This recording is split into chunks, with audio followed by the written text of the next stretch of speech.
Merhaba, ben Tolga. Ben Gülden ve tabii ki ailemizin en değerli üyesi Max. Karavan yaşantımızın dolu dolu 4 yılı geride kaldı. 5. yıla 81 il Türkiye turu ile başlıyoruz. 5. şehir Antalya'dayız. 5. sezonda bakalım neler yaşayacağız, hep birlikte görelim.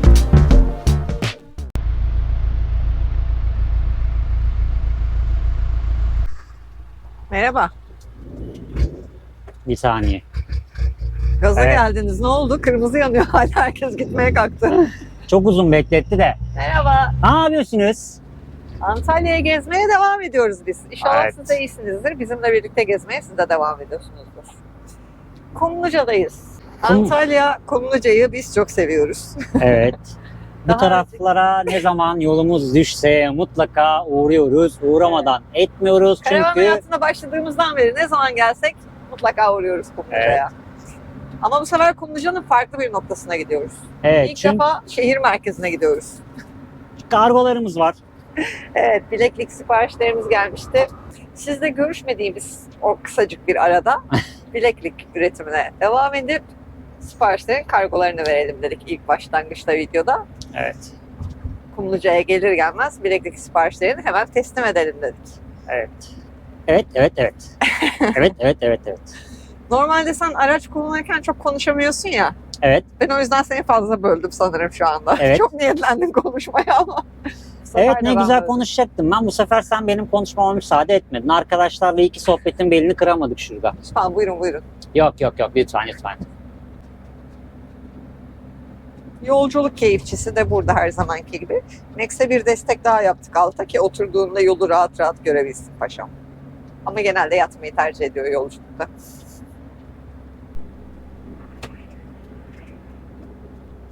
Ağaçları nasıl budamışlar ya? Tam burada PTT var. Hani? Hani nerede?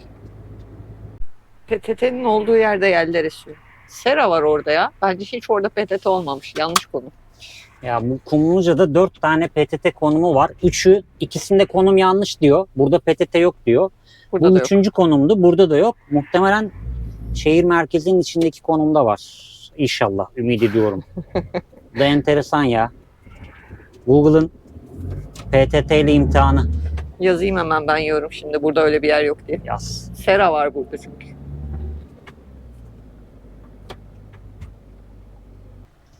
Ne kadar gri şehirlerimiz değil mi? 3-5 tane yeşillik bırakmışlar numunelik. Evet. Kargolar teslim edilsin bakalım.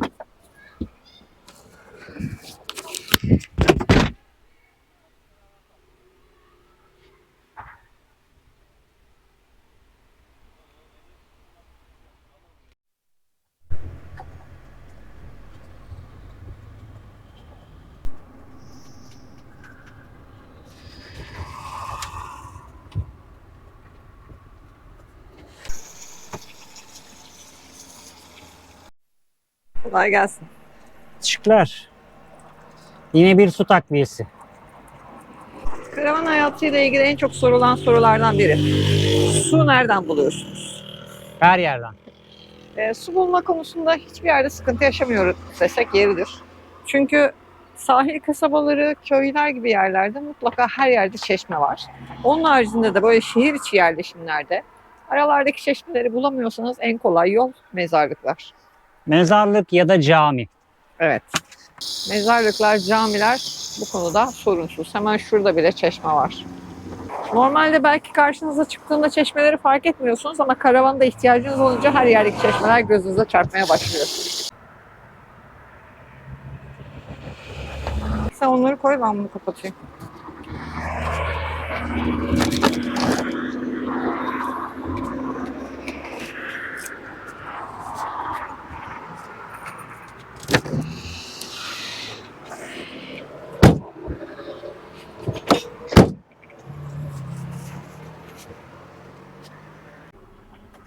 Sıradaki durak. Sıradaki durak market. Market ihtiyaçlarımızdan sonra artık inşallah sahile kavuşacağız.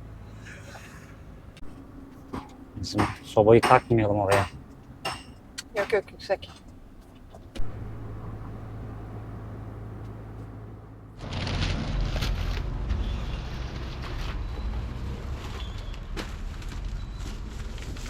Merhaba çocuk. Merhaba.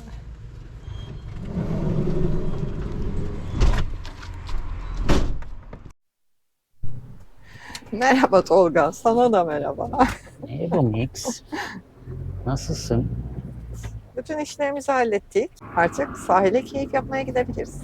Sonunda Sizi çok sevdiğimiz bir yere götüreceğiz. Manzarasına bayılıyoruz.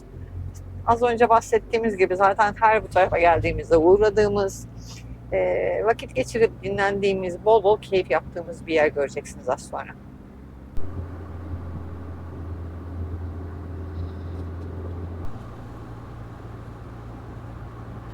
niye bu kadar çok karavan var burada? Daha sahile girmeden karavanlar başladı. Ay, seraların karşısındaki kumluk alan dolu. İçerisi çok mu dolu acaba? Ya da içerisi kapalı mı acaba? Yok, baksana girişte var karavanlar.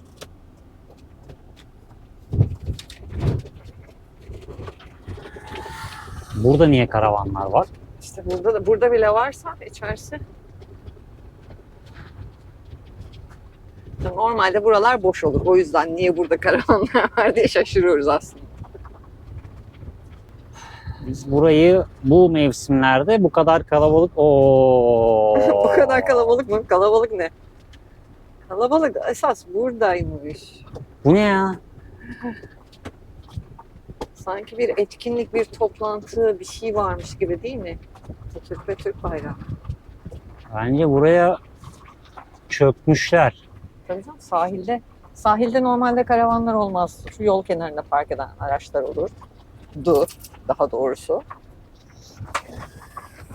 Ama şimdi bunlara kadar inilmiş. Sanki burası da genişlemiş değil mi? Dar bir yoldu Evet, burası. burası dardı normalde.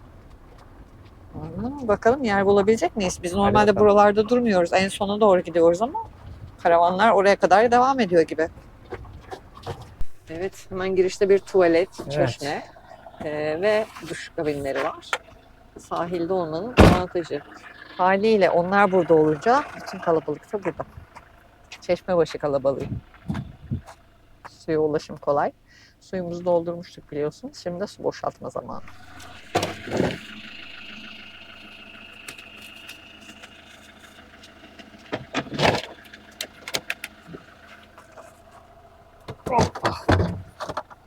Şu yerdeki beton blok da aslında su boşaltma yeri ama Kimse kaldıramaz onu. artık kaldıramazlar. Bence de sabitlenmiş.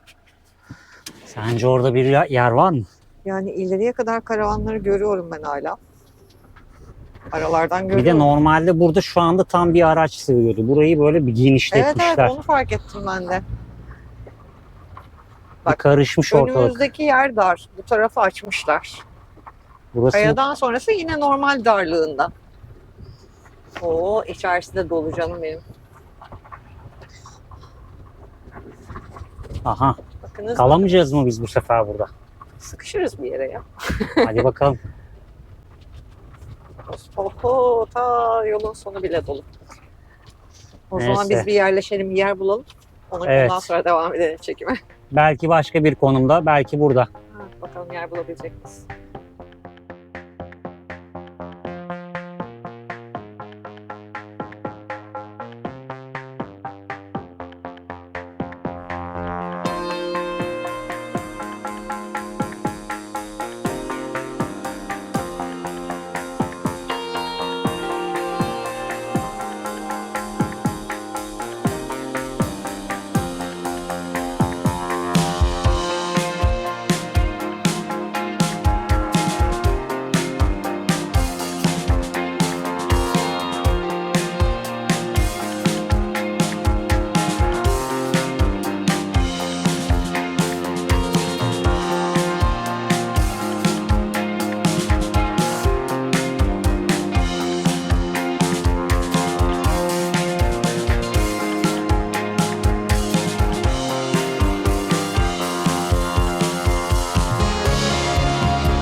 Gidebiliriz şoför bey.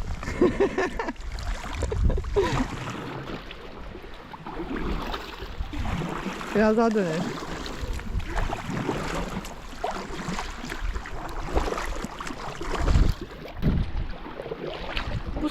Bu sefer şoförümüz bizi denizde gezdiriyor.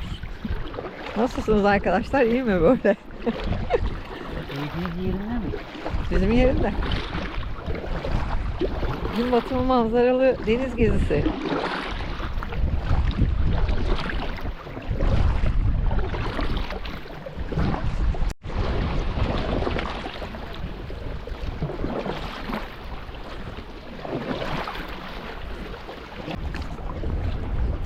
Biraz daha şu tarafa lütfen. Hem kürek çekip hem nasıl böyle keyif yaptığını merak edecek arkadaşlar. Şu anda. Şoför hanıma geçiş yaptık. Yedek şoför devraldı. Kendime kürekçi tuttum. Kürekçi. Sizi gün batımına doğru götürüyorum. Çok gidemiyoruz gün batımına. Gidemiyoruz, akıntı karşıdan geliyor. O kadar da olsun yani, idare edin. Ama sen iyice benim üstüme doğru yaptın ha. Şoför daha ne yapsın? Kendi koltuğumun sınırları içerisinde olduğumu düşünüyorum. Ya koltuğun nerede kalmış? Biz nereye gidiyoruz bu arada? Gün batımına. Bak bayağı gün batımı. Bayağı gün batımı hizası. Şu akıntı yüzünden sağa sola dönmeler olabiliyor tabi. Rota biraz sapıyor ama. Kalabalığı buradan göstermek ister misin arkadaşlara? Şuralar hep kalabalık. Kalabalık. Girişten sonrasına da dolmuş araçlar. Evet, biz burayı çok seviyoruz. Böyle güzel keyif yapılabilir bir yer. Bu kadar kalabalık olmasa daha güzel olabilir. Fakat neyse ki sessiz sakin bir taraf bulabildik yine de. Evet evet. Yoksa kalmayı düşünmüyorduk aslında. Birkaç eski karavancı dostumuzla karşılaştık. Sohbetler, muhabbetler ettik, dinlendik. Çok güzel oldu, evet. Gün batımı da çok güzel oldu değil mi? Evet ya, biraz bulutlandı ama. Bulutlandı, evet.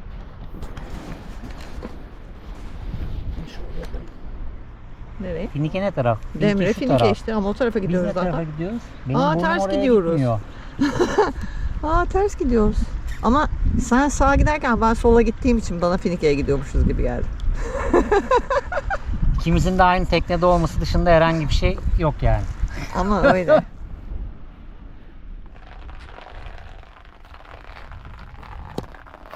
Yahu biz bulut var diye erken çıktık denizden. Bulutlar açıldı tam güneş batarken. Gün batımında kano toplama keyfi.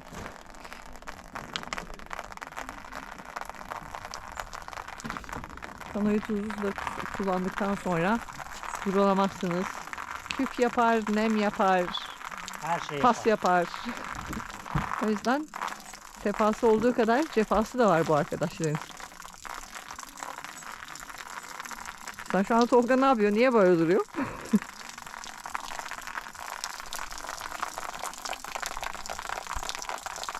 İçindeki suyu boşaltıyor.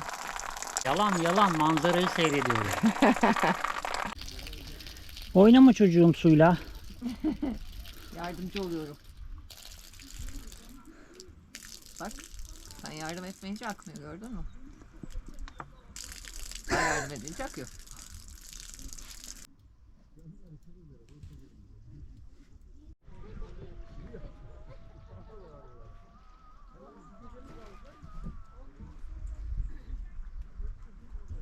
Evet, o zaman üstümüzü başımızı değiştirelim sinekler yakalamadan. Sivrisinek saldırısından önce. Evet. Ben de değişeyim mi üzerime? Ben de onu soruyorum.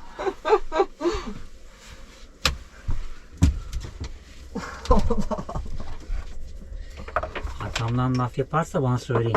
Arkamdan ne laf yapacağım? Ben direkt yüzüne söylerim. Al verdim. İçeride de sivrisinek var. Şort giyme bence. Al.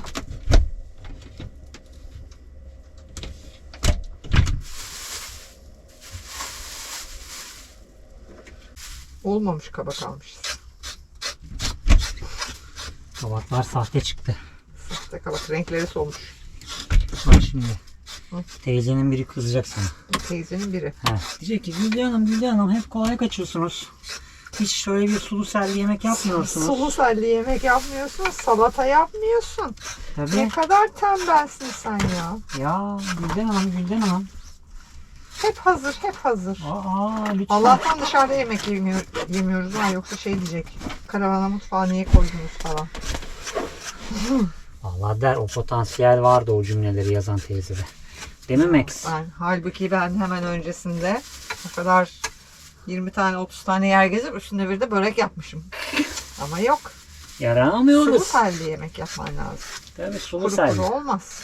Hiç. Hep beni düşünüyorlar ondan. Evet. Salata yapacakmışım. İster misin salata yapayım mı? Salata yapılacak yemeğin yanında salata yapıyoruz. Ama biz öyle yok işte şey eskiden olduğu gibi, eskiden Türk evlerinde öyledir ya, işte yok çorbası, kuru pilav ya da makarna, Tabii ya. ondan sonra yanına sulu yemek, ondan sonra 1000 çeşit yemek çıkaracaklar. O yemek bir hafta yenecek sonra. tabii yanına tatlı, yanına işte yok salata, yok ayran, yok cıcık. Şimdi bu kadar şeyi biz yer miyiz bir öğünde? Mümkün değil. Yani yiyebilmemiz için benim bir avuç yapmam lazım hepsinden. O yüzden biz genellikle tek çeşit yemekle beslenmeyi tercih ediyoruz. Çorba da kışın içiyoruz genel olarak. Yapana afiyet olsun. Öyle, herkesin damak zevki ayrıdır. Bazıları illa ister salatasız, çorbasız yaz kış yemek yemez. Tabii. Ama biz öyle değiliz ikimiz de. Ay şey, bir de olgun kadınsın. Hatırlıyor musun? Ya. Olgun insansın. Biliyor olman lazım bunları. Ben halbuki hiçbir şey bilmiyorum mutfakla ilgili. Hiçbir şey paylaşmadık şimdiye kadar. Teyzeler. Mesela bu rende biliyorum.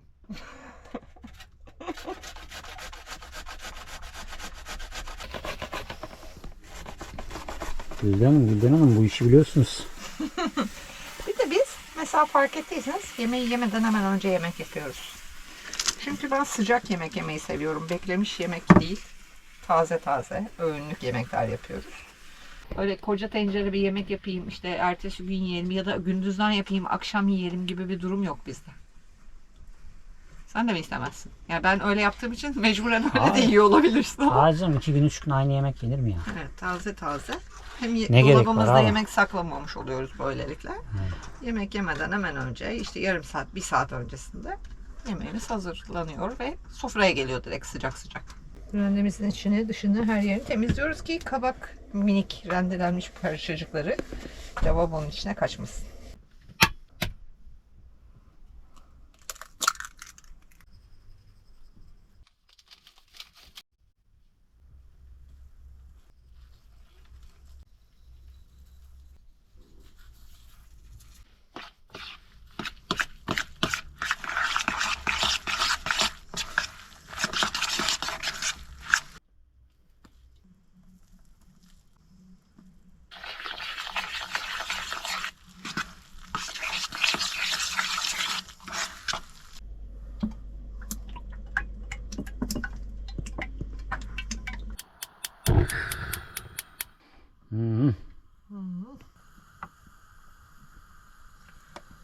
Son dokunuş neydi ya?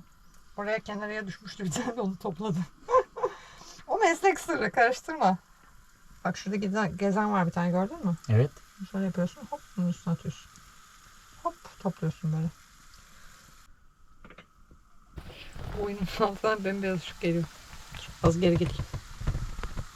Bak alttan çekiyorsun, gıdım çıkıyor. Şuradan çeker misin?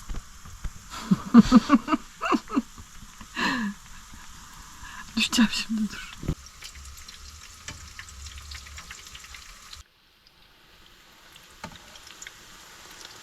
Derya kuzusu bunlar. Derya kuzusu.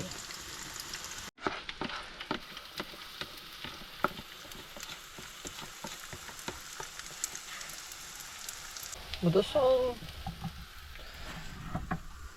Camımızı kapatalım. Tavamızı çekelim. Buyurun efendim. Taze sıcak.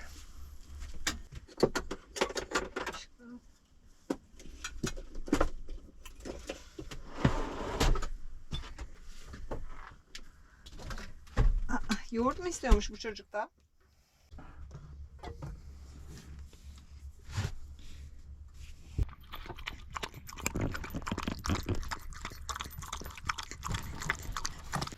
Tam bir yoğurt canavarı. Evet. Tuz, pul biber. Evet. Geliyor. Elinize kolunuza sağlık şimdiden. Afiyet olsun. Teşekkürler. Sana da afiyet olsun canım. Teşekkür ederim canım. O zaman ben hemen bir dizi açayım. Hadi aç bakalım. Dizi olarak ne izlediğimizi tahmin edenler olacak şimdi hemen. Hemen yoruma yazacaklar bak. Yetmiştir galiba.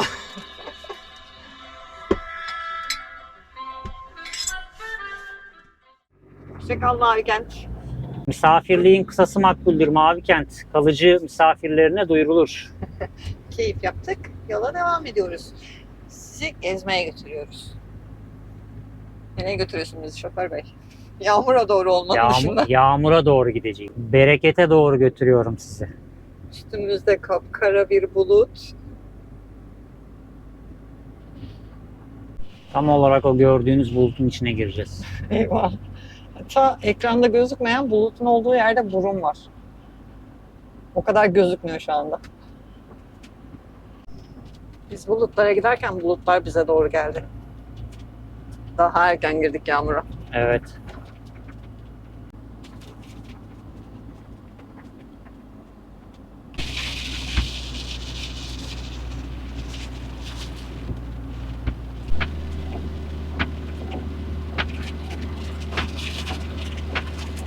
Yollar göl olmuş. Toprak çamur olmuş. Allah girdik bir yola ama. Yolun devamı da böyle. Daha yarısı.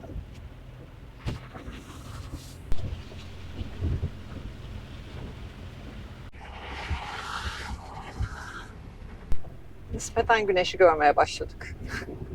Yağmuru kovalıyoruz sanki. Azaldı bayağı bir. Yağmurun içinden geçtik. O da arka tarafa doğru gitti.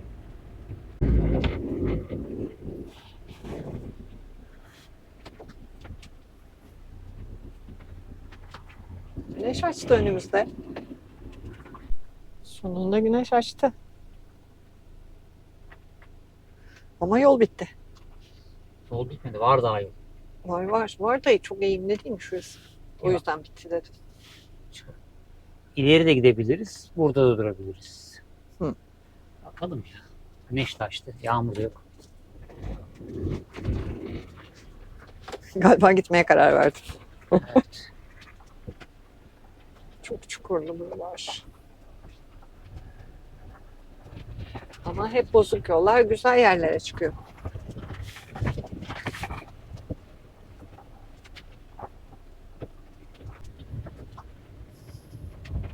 Ve yolun sonuna geldik. Cem Bey yol bitiyor demiştim az önce. Ne dersiniz bu konuda? Ya bence burası çok güzel bir kamp alanı değil mi ya? Manzaramız harika. Bu arada Ben- nasıl güneş açtı farkında mısınız? Bulutlar hala var ama o yağmurun peşine böyle bir güneş. Baktım yol devam ediyor mu diye de. Arabayı ikiye böler ve patikaya sokarsak. Yol derken şuradan bahsediyorsun değil mi? Evet evet şuradan şu gidiş. Biraz zor. Yolun sonuna kadar geldik. Evet. Neyse ki burada dönebilecek yer var nispeten. Bütün yol çok dardı. Evet evet. O manzara konumuna gidelim. Bu taraf çok kuytuda. Evet. Peki bu Tarafa yağmurda deli miyiz biz buraya geldik? Evet. Çok güzel bir yer. Ve yağmur sadece bugün. Onu da atlattık gördüğünüz üzere. Hava yükselmeye başladı. Güneş de açtı. Neden olmasın? Arkaya gidebilirsin daha. Taş var. Taşa kadar git. Devam. Biraz daha. Biraz daha. Devam. Tamam.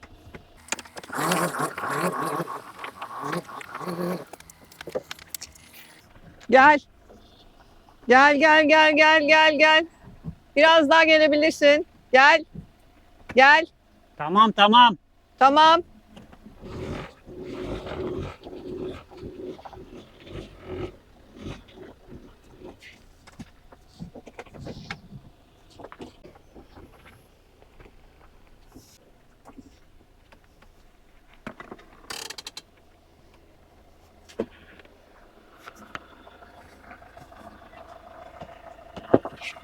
Gel bakalım. Merhaba yerine. Max, gelebilir miyiz biz de? Tamam. Patiyi bir daha sileyim. Bekle. Yukarı geç. Aferin sana. Çamur en sevdiğimiz. Ay. Değil mi Max? 4-5 ıslak mendil. Yat bakalım Max'cığım. Evet, oraya yat. Yap, devir. Devir, evet. Aferin sana. Dur, gitme. Yat oraya. Saklanamazsın. Yağmurun güzellikleri. Max çok memnun halinden, bakar mısın? Nereye saklandın? Şu patiyi ver. Tamam mı? Hadi git Evet. suyunu iç. Atla, iç suyunu. Koştururken güzel dışarıda. Bu akşam orman içindeyiz. Şimdi gün içinde saati çok organize edemediğimiz için Evet, ekstra işler çıktı. evet, onları hallettik. Şimdi çok güzel, enteresan bir yere geldik. Daha önce hiç gelmemiştik. Motosiklet turlarımızda da hiç uğrama fırsatımız olmamıştı Hep buraya. es geçmiştik burayı, niyeyse. Evet. Bilmiyorum neden. Hadi motosiklette anlaşılır, yürüyüş olacak bir Evet. parkur neticede burası. Ama karavanla gelinebilirdi ama es geçtik. Bugüne kısmetmiş. Sizlere kısmetmiş. 81 il Türkiye turumuza kısmetmiş diyelim. Ayrılmayın bir yere. Sabah yürüyeceğiz. Sizin için birazdan, bizim için sabah harika bir doğa yürüyüşünün peşine muhteşem bir yere gideceğiz hep beraber.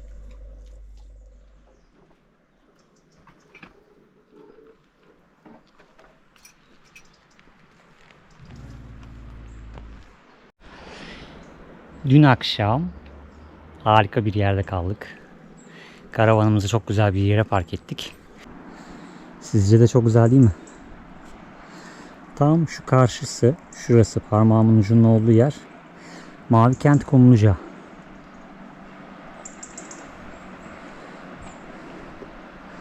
Muhteşem bir sabaha uyandık. Max de sabahtan beri keşifte. Bu tarafa gel kuzu. Şöyle bir yol kenarı burası. O alan geniş olduğu için diğer araç sürücülerine engel olmayalım diye böyle park ettik. Bir tarafımız böyle engin dağlar. Zaten manzaramız muhteşem ve muhteşem bir deniz manzarası. Ve tam dibimden ayrılmayan bir Max.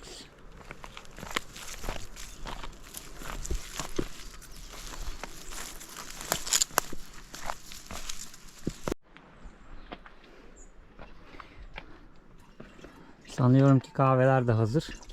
Evet. Ben doğada bulaşıkları yıkadım kahve olurken. Aha, Manzaraya karşı kahve içeceğiz. kahve dökülmüş. Ben dökmedim. Kahve dökülmüş. Ben dökmedim. Max dökmüştür koltuktan zıplarken. Bantworth'tan dev hizmet. Bu manzaraya karşı kahve keyif. Afiyet olsun.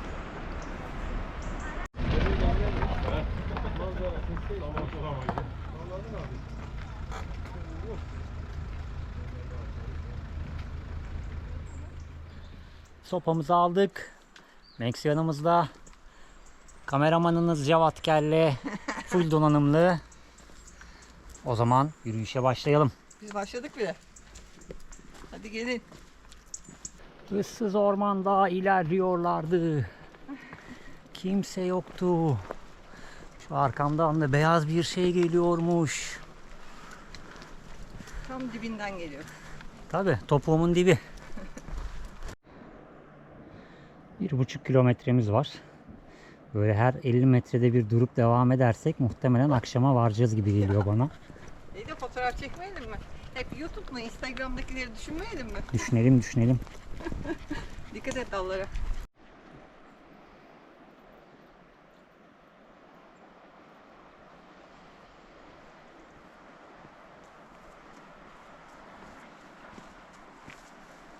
Yeşiller, maviler, manzara çok güzel değil mi? Muhteşem.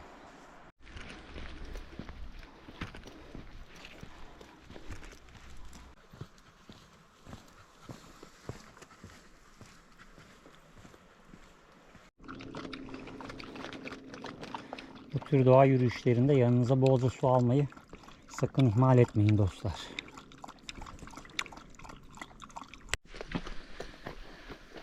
Bu yürüdüğümüz parkur dostlar normalde 15 kilometrelik bir parkurun sadece 1,6 kilometresi.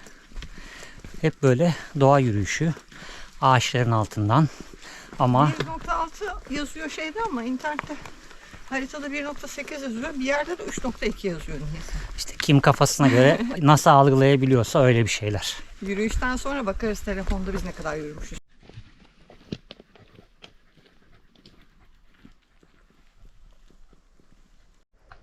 Değişik renkli var.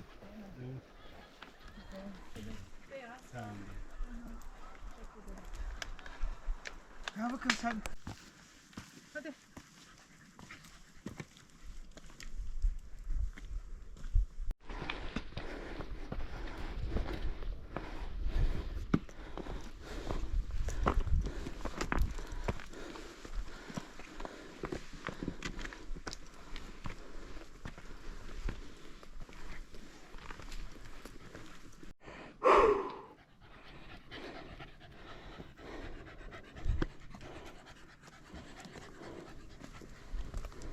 Oho.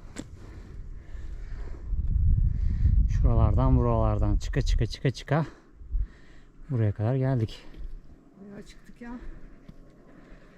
Tam şu uçta da bir fener var gibi görünüyor sanki.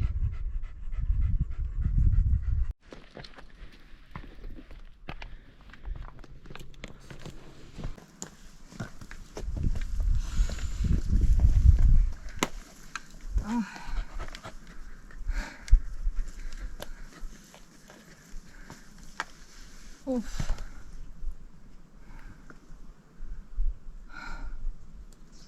Şu son çıkışlar çok yordu. Dikti bayağı.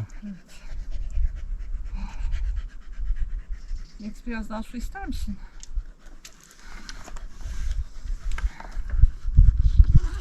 Sen ister misin?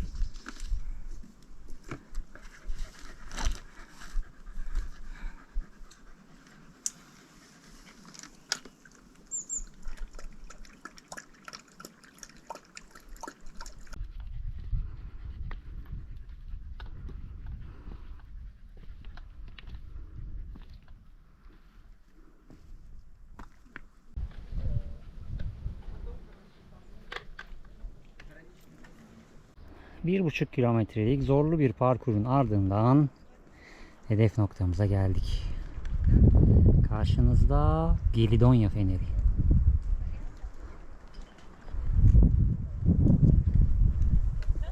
Bu taraf esiyor. Evet, bu taraf serin. Şimdi ben yanımda drone taşıdım Ama rüzgar var. ama bu tarafta rüzgar var. Karşı taraftan gelen, bu taraftan gelen. O yüzden drone'u uçuramayacağım. Kötü oldu. Gelidonya Feneri'nin hemen karşısında Suluada gördüğünüz gibi. Ve burnun uç taraflarında da yine adalar mevcut.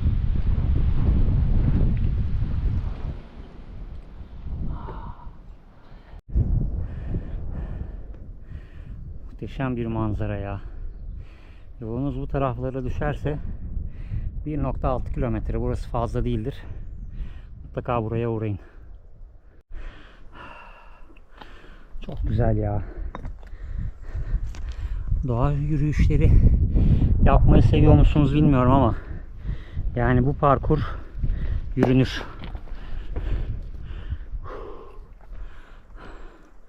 Kesinlikle çok iyi.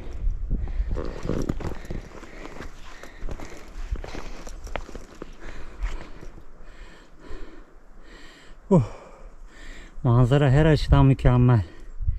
Gelidonya Feneri. Tabii size bu görsel güzellikleri hangi şartlarda çekiyorum? Buyurun. Bu şartlarda.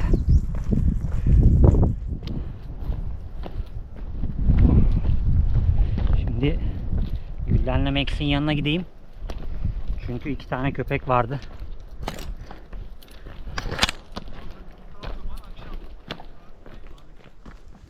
O zaman geri dönüyoruz. Yeter mi bu kadar? Gidelim. Bu kadar yeter.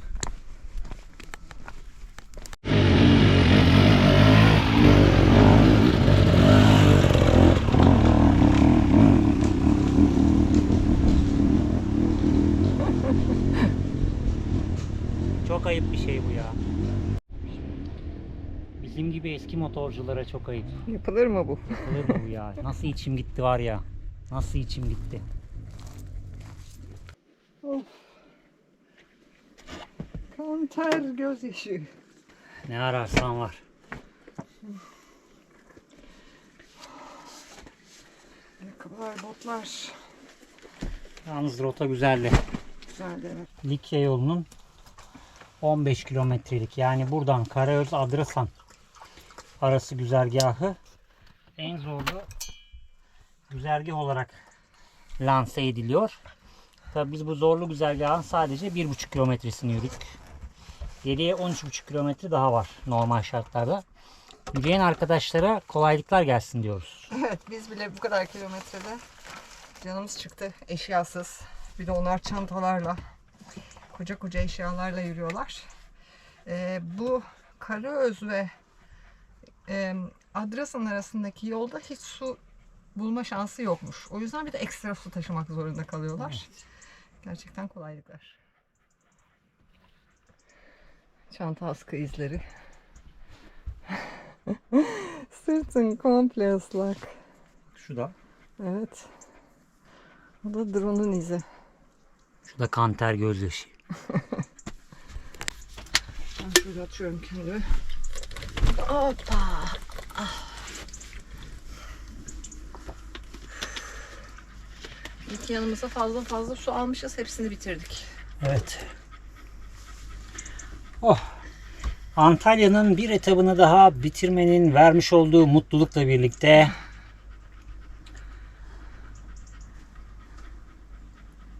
Birlikte. hep beraber. Mutlulukla birlikte ne olacak diye bekledim ben de. Karavanımıza geri döndük işte bu mutlulukla birlikte. Evet. Çok güzel bir manzaramız vardı. Ondan sonra şimdi ne yapıyoruz peki?